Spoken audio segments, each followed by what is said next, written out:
नमस्कार दोस्तों, कैसे हैं आप। आई होप कि आप सब अच्छे होंगे। दोस्तों, स्वागत है आपका आपके यूट्यूब चैनल सुपर टीच में। दोस्तों, आपके यूट्यूब चैनल सुपर टीच के माध्यम से नई वैकेंसी से संबंधित जानकारी, प्रवेश परीक्षाओं से संबंधित जानकारी और समय समय पर अपडेटेड सूचना आप तक पहुंचाई जाती है। ऐसे ही आज की वीडियो में एक नई वैकेंसी के बारे में डिस्कस करने वाले हैं। ये वैकेंसी जारी की गई है आपका नगरीय प्रशासन एवं आवास विभाग द्वारा। क्या वैकेंसी है, किन पोस्टों के लिए निकाली गई है, कितने पोस्ट हैं, साथ ही क्या शैक्षणिक योग्यता मांगी गई है, आयु सीमा क्या रखी गई है, प्रोसेस क्या है सिलेक्शन की, और सारी जानकारी हम इसमें देखने वाले हैं। दोस्तों, वीडियो अंत तक ज़रूर देखिएगा, क्योंकि एक वीडियो में ये सारी चीज़ें हम कवर कर लेंगे। क्या क्या है इसमें, क्या ज़रूरी है एक अभ्यर्थी के लिए आवेदन करने से पहले तक। चलिए शुरू करते हैं और देखते हैं। सबसे पहले ये जो वैकेंसी है किस विभाग के थ्रू निकाली गई है, तो जैसा कि हमने पहले ही देख चुके हैं कि नगरीय प्रशासन एवं आवास विभाग मध्य प्रदेश भोपाल द्वारा ये वैकेंसी जारी की गई है। विज्ञापन जिस दिन जारी किया गया है वो दिनांक है आपका 7 जून 2024, अर्थात ये ऑफिशियल नोटिफिकेशन जारी कर दिया गया है 7 जून को।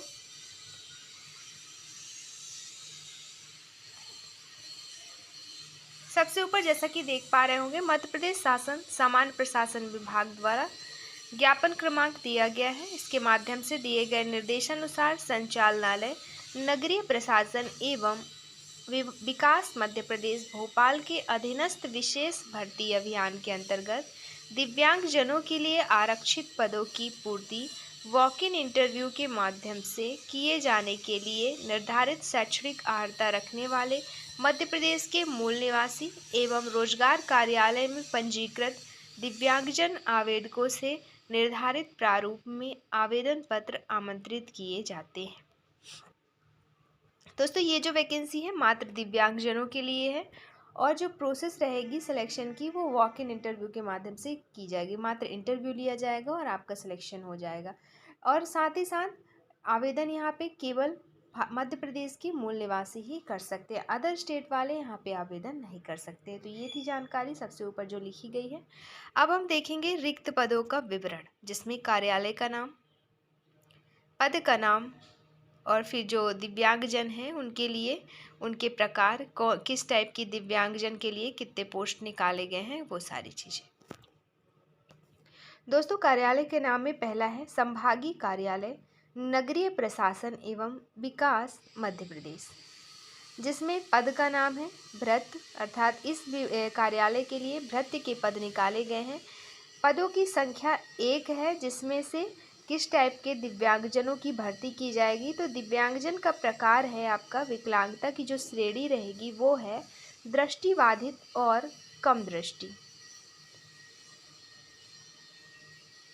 दूसरा कार्यालय का नाम है नगरीय प्रशासन एवं विकास यांत्रिकी प्रकोष्ठ मध्य प्रदेश, जिसमें पद का नाम है भृत्य, अर्थात भृत्य के पदों के लिए यहाँ पे भी वैकेंसी निकाली गई है, जिसमें विकलांगता की श्रेणी, जिन दिव्यांगजनों की भर्ती की जाएगी उनके विकलांगता की जो श्रेणी रहेगी वो रहेगी बहरे और कम सुनने वालों के लिए 1 पद, और 1 पद जो रहेगा ऑटिज्म, बौद्धिक दिव्यांगता, स्पेसिफिक लर्निंग डिसेबिलिटी और मानसिक बीमारी और बहुविकलांगता, उसके लिए 1 पद।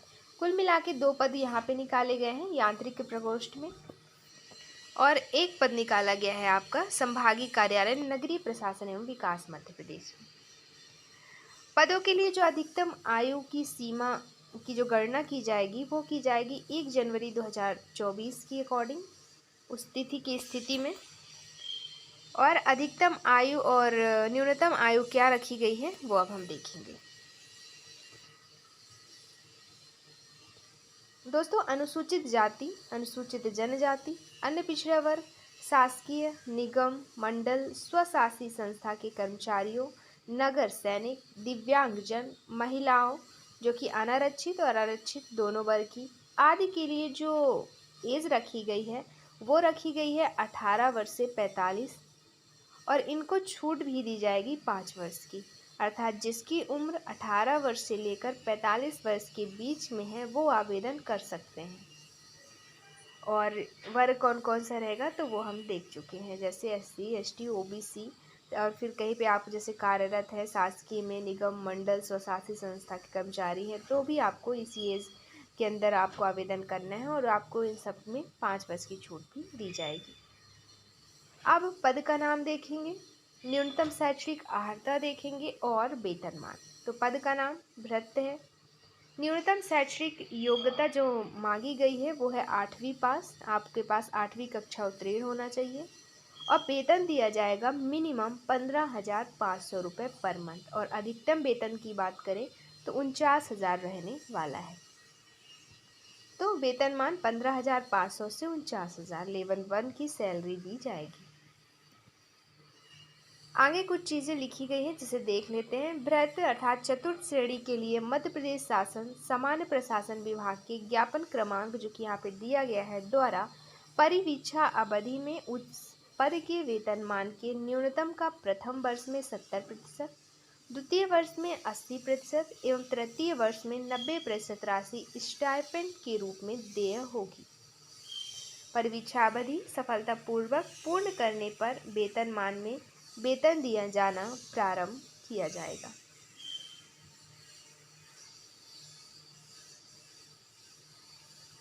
नेक्स्ट है आवेदन पत्र दिनांक 25 जून 2024 तक कार्यालयीन समय में संचालनालय नगरीय प्रशासन एवं विकास बालिका भवन Shivaji Nagar 6 number bus stop Bhopal pin code क्रमांक 462016 में अनिवार्य रूप से प्राप्त हो जाना चाहिए। आपका आवेदन पत्र 25 जून तक वहाँ पे पहुँच जाना चाहिए, अर्थात आवेदन की अंतिम तिथि है 25 जून।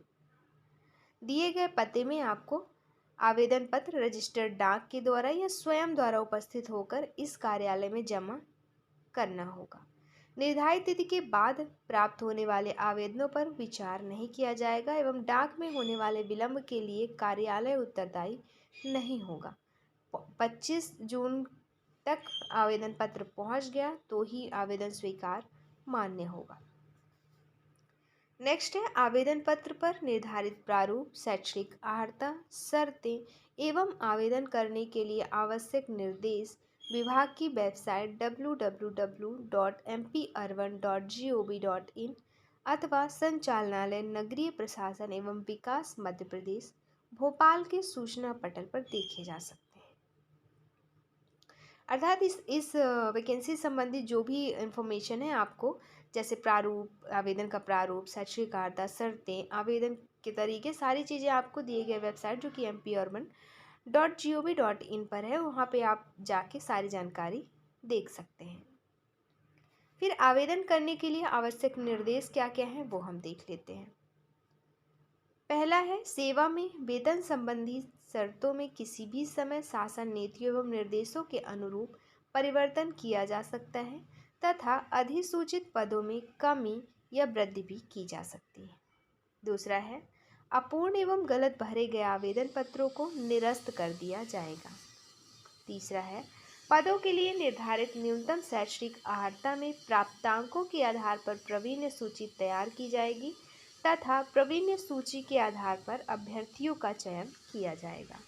नेक्स्ट है आवेदक को मध्य प्रदेश का मूल निवासी होना अनिवार्य है। आप मध्य प्रदेश के मूल निवासी हैं तो ही आवेदन कर सकते हैं, अगर अदर स्टेट के हैं तो आवेदन नहीं कर सकते। नेक्स्ट है आवेदक का मध्य प्रदेश के किसी भी रोजगार कार्यालय में जीवित पंजीयन होना अनिवार्य है। आयु सीमा दी गई है 18 वर्ष से कम तथा 45 वर्ष से अधिक ना हो आपकी आयु। मध्य प्रदेश शासन सामान्य प्रशासन विभाग द्वारा समय समय पर जारी आदेश दिशा निर्देशों के अनुसार सभी प्रकार की छूट सम्मिलित करते हुए किसी भी स्थिति में किसी भी प्रवर्ग के लिए अधिकतम आयु सीमा 45 वर्ष से अधिक नहीं होगी। नेक्स्ट है यह सुनिश्चित करने की जिम्मेदारी एवं स्वयं आवेदक की होगी कि वह आवेदित पद के लिए निर्धारित समस्त अर्हताओं और शर्तों को आवेदन प्रस्तुत करने की अंतिम तिथि तक पूर्ण करता हो। इसमें सारी की सारी जिम्मेदारी एक अभ्यर्थी की होगी, क्योंकि आप आवेदन करने से पहले आवेदन की क्या नियम क्या शर्तें हैं वो देख लें, अर्हता देख लें, इसके बाद ही आवेदन करें। इसके लिए विभाग जिम्मेदार नहीं होगा, आप स्वयं होंगे। अगला है, चयन के लिए किसी भी स्तर पर अथवा चयन के बाद भी आवेदक को अनर्ह पाए जाने पर उसका आवेदन निरस्त कर उसकी उम्मीदवारी एवं चयन निरस्त कर दिया जाएगा। इसमें लिखा है कि मान लीजिए आपका चयन हो भी जाता है, हो गया, चयन होने के बाद भी अगर आप अयोग्य पाए गए तो आपको उसी टाइम पे आपका आवेदन निरस्त कर दिया जाएगा, आपकी उम्मीदवारी समाप्त कर दी जाएगी।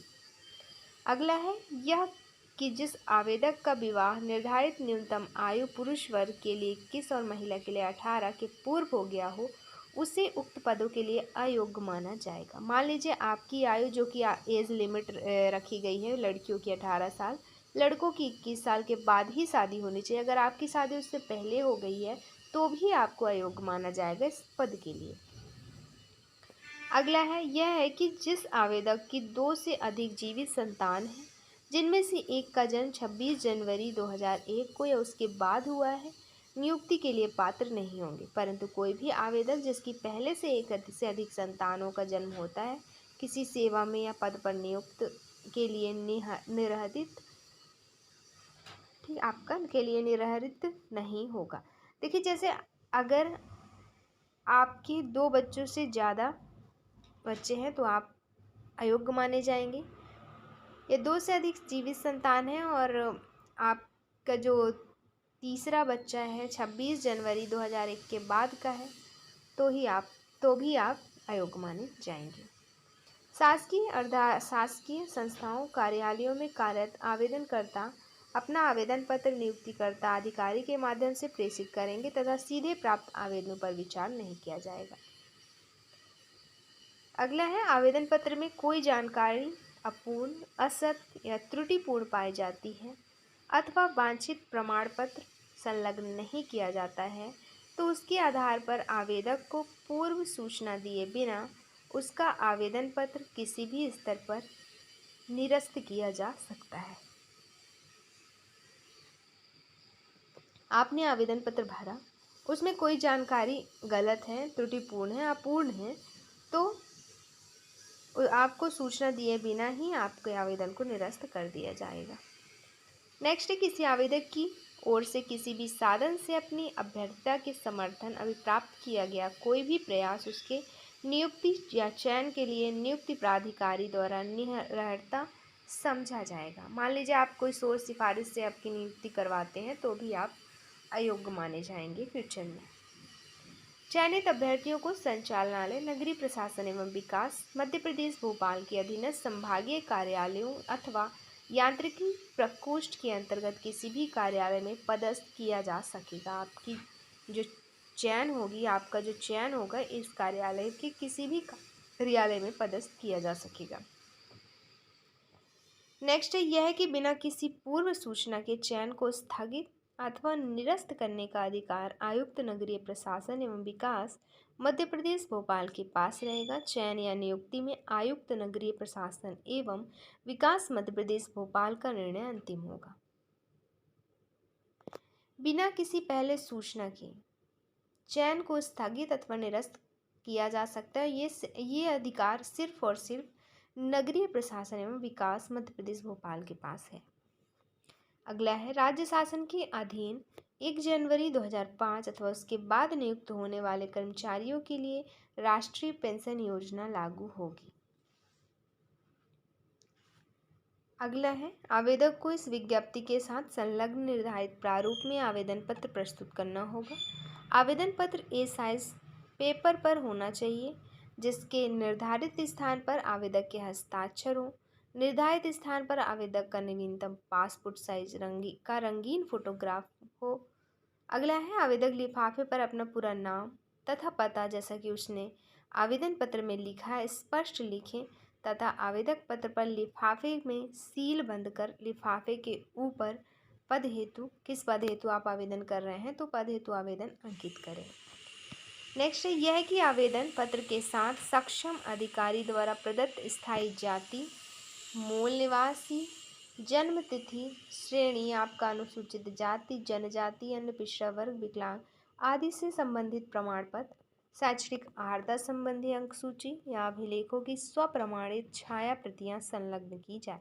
यहाँ पे कहा गया कि जो भी आवेदन पत्र है उसको फुलफिल करने के बाद उसमें ये डॉक्यूमेंट लगाना है, जैसे आपके स्थायी जाति प्रमाण पत्र, मूल निवास प्रमाण पत्र, जन्म संबंधित प्रमाण पत्र, आपका शैक्षणिक अर्हता अंक सूची वगैरह, इन सब की फ़ोटोकॉपी करवा कर स्वप्रमाणित तथा स्वयं के सिग्नेचर करके सब में सारी कॉपियों में उसी के साथ अटैच करके आपको आवेदन करना है या पोस्ट करनी है।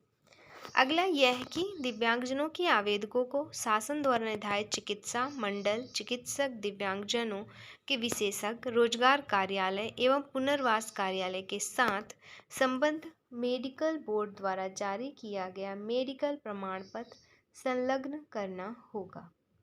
यदि आप जैसे आप दिव्यांगजन हैं, आपके जो आवेदन रहेंगे वो आपका चिकित्सा मंडल, चिकित्सक, दिव्यांगजन विशेषज्ञ जो होंगे उनके द्वारा जो मेडिकल प्रमाण पत्र आपको जारी किया गया है वही मेडिकल बोर्ड द्वारा जारी मेडिकल प्रमाण पत्र आपको संलग्न करना होगा।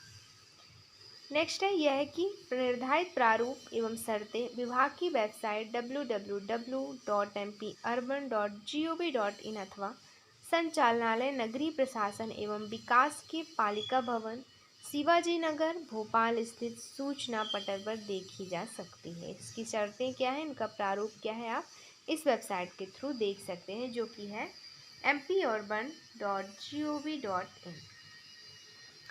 अगला है मध्य प्रदेश शासन समान प्रशासन विभाग के परिपत्र दिनांक 30 जून 2014 के अनुसार वर्गवार आरक्षण न करते हुए दिव्यांगजनों की श्रेणी के आधार पर आरक्षण किए जाने से विशेष पिछड़ी जनजातियों, सहरिया, भारिया एवं बैगा महिलाओं एवं भूतपूर्व सैनिक श्रेणी के आवेदकों को पृथक से आरक्षण का लाभ नहीं होगा। नेक्स्ट है यह है कि नियत अंतिम तिथि के बाद प्राप्त आवेदन पत्र निरस्त माने जाएंगे तथा इसके लिए संचालनालय नगरीय प्रशासन एवं विकास मध्य प्रदेश भोपाल द्वारा अभ्यर्थी को कोई लिखित जानकारी देने का उत्तरदायित्व नहीं होगा। संचालनालय नगरीय प्रशासन एवं विकास अभ्यर्थी की केवल वही जन्मतिथि स्वीकार करेगा जो 8वीं हाई स्कूल हायर सेकेंडरी प्रमाण पत्र पर उल्लेखित है, जो वास्तविक जन्मतिथि का उल्लेख करता है। आवेदन पत्र में एक बार जन्मतिथि का उल्लेख हो जाने पर किसी भी स्थिति में जन्मतिथि में परिवर्तन के अनुरोध पर विचार नहीं किया जाएगा और ऐसा आवेदन पत्र निरस्त कर दिया जाएगा। ऐसे समस्त आवेदन पत्र जो अपूर्ण हैं एवं विहित प्रारूप में नहीं हैं वे निरस्त कर दिए जाएंगे।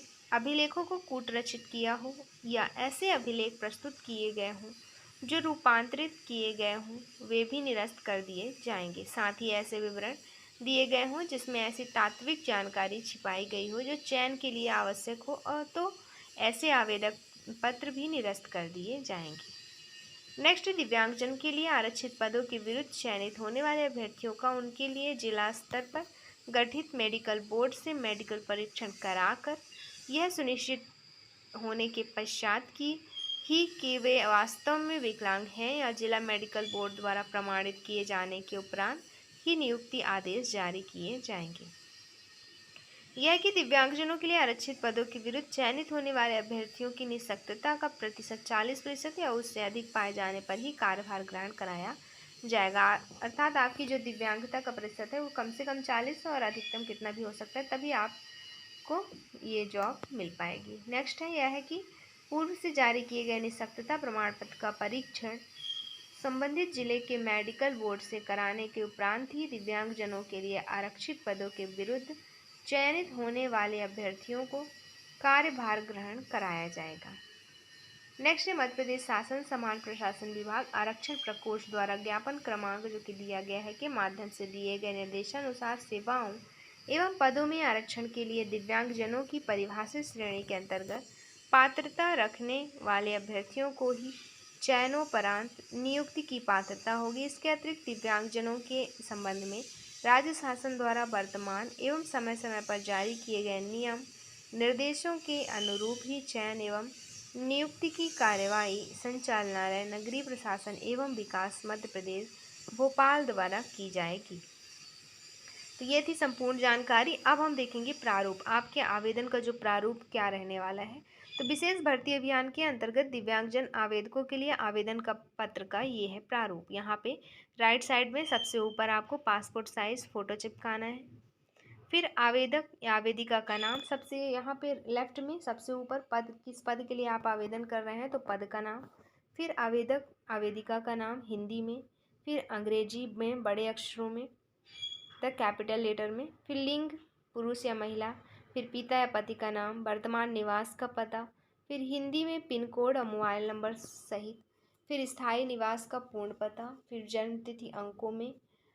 अगला 8वीं हाई स्कूल हायर सेकेंडरी प्रमाण पत्र के आधार पर जो स्वप्रमाणित प्रति संलग्न करना है आपको। जन्म तिथि लिखना है शब्दों में। फिर आयु कितने वर्ष कितने माह कितने दिन के हुए हैं आप। फिर क्या आवेदक मध्य प्रदेश का मूल निवासी है या नहीं, तो है तो हाँ लिखना है। वैसे भी मात्र मध्य प्रदेश के मूल निवासियों के लिए ही है, तो वही आवेदन करेंगे तो आपको हाँ ही लिखना है, क्योंकि आप ही केवल कर सकते हैं आवेदन, अदर ज़िले वाले नहीं कर सकते, अदर स्टेट वाले नहीं कर सकते। फिर जन्म स्थान, ग्राम, शहर का नाम लिखें, ज़िले का नाम लिखें, राज्य का नाम लिखें। फिर क्या आवेदक मध्य प्रदेश शासन द्वारा मध्य प्रदेश के लिए घोषित एवं मान्य अनुसूचित जाति, जनजाति, अन्य पिछड़ा वर्ग का सदस्य है, यदि हाँ तो जाति उपजाति का उल्लेख करें। भृत्य के पद के लिए विकलांगता का प्रकार एवं प्रतिशत लिखना है यहाँ पे। नेक्स्ट है रोजगार कार्यालय का नाम, पंजीयन क्रमांक एवं दिनांक लिखना है। फिर वैवाहिक स्थिति, क्या आप विवाहित हैं तो हाँ, नहीं है तो नहीं। यदि हाँ तो विवाह की तिथि, विवाह के समय की आयु, जीवित बच्चों की संख्या, अंतिम बच्चे का जन्म दिनांक। फिर 26 जनवरी 2001 के बाद जन्मे बच्चों की संख्या। तो सारी अगर विवाहित हाँ करते हैं तो आपको ये बाकी की जानकारी फिल करनी होगी। नेक्स्ट है शासकीय अर्धशासकीय संस्थाओं कार्यालयों में कार्यरत आवेदनकर्ता अवधि का पूर्ण विवरण प्रमाण पत्र सहित दें। अब यहाँ पे शैक्षणिक योग्यताएं सारी लिखनी है, जैसे उत्तीर्ण, परीक्षा का नाम जैसे 10th 12th ग्रेजुएशन मतलब, और सबसे मेन इसमें जो मांगा है 8th क्वालिफाई, तो 8वीं कक्षा पास का आपको सबसे पहले लिखना है कि कक्षा 8वीं किस वर्ष में आपने उत्तीर्ण किया, किस बोर्ड से किए हैं, कि क्या विषय थे, पूर्णांक कितना है, कितने प्राप्तांक हैं, तो सारी चीज़ें यहाँ पे आपको लिखनी है। फिर इसके अलावा 8वीं क्वालिफाई है, 8वीं का लिख दिए। इसके बाद अगर आपके पास है 10th का तो 10th का भी लिख दें, 12th है तो 12th भी लिख दें, और बाकी चीज़ें भी इसमें लिख सकते हैं। संलग्न स्वप्रमाणित प्रमाण पत्रों की कुल संख्या आपको यहाँ पे लिखनी है, जो जो आप उसमें प्रमाण पत्र लगाएंगे। जैसे सबसे पहले तो आवेदन का प्रारूप रहेगा, नेक्स्ट रहेगा जाति प्रमाण पत्र, स्थायी निवास प्रमाण पत्र, आपका अंक सूची का प्रमाण पत्र और दिव्यांगता का प्रमाण पत्र। तो इन सब की फ़ोटो प्रति लगाना है और कितनी संख्या इनकी वो लिखनी है। यहाँ पे कुल संख्या लिखनी है। फिर यहाँ पे पहले में आपने क्या फिर क्या क्या प्रमाण पत्र लगाया उनका नाम भी लिखना है। इसके बाद स्थान, दिनांक, आवेदक और आवेदिका के हस्ताक्षर, पूरा पता, पूरा नाम, यहाँ पे सिग्नेचर एवं पूरा नाम लिखना है। फिर स्व घोषणा एक पत्र है जिसमें आपको आपका नाम, पुत्र या पुत्री, श्री आपके पिता का नाम, फिर उम्र, वर्ष, निवासी कहाँ के हैं, जिला क्या है वो, फिर इसमें भी स्थान, दिनांक, हस्ताक्षर, नाम और पता। ये थी जानकारी दोस्तों इस वैकेंसी से संबंधित, जिसमें केवल दिव्यांगजन ही आवेदन कर सकते हैं। आवेदन की अंतिम तिथि की बात करें तो आवेदन की जो अंतिम तिथि है वो 26 जून 2024 है, सॉरी 25 जून 2024 है। यहाँ तक आप आवेदन कर सकते हैं 25 जून तक। 25 जून के बाद किया गया आवेदन निरस्त कर दिया जाएगा, इसलिए लास्ट डेट आपका 25 जून 2024 तक, उससे पहले ही आप आवेदन कर लें जो भी अभ्यर्थी एलिजिबल हैं।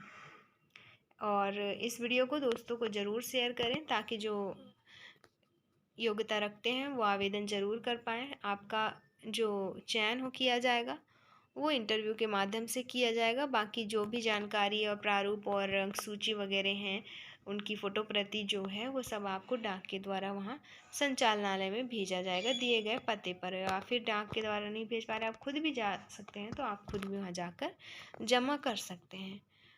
तो इस वीडियो में बस इतना ही। ये थी संपूर्ण जानकारी इस वैकेंसी संबंधी। दोस्तों ऐसे ही नई वैकेंसी संबंधी जानकारी के लिए देखते रहें YouTube channel super teach. Video अच्छी लगी हो तो लाइक करें, चैनल को सब्सक्राइब करें, दोस्तों को ज़रूर शेयर करें, और वीडियो देखने के लिए आपका बहुत बहुत शुक्रिया, धन्यवाद।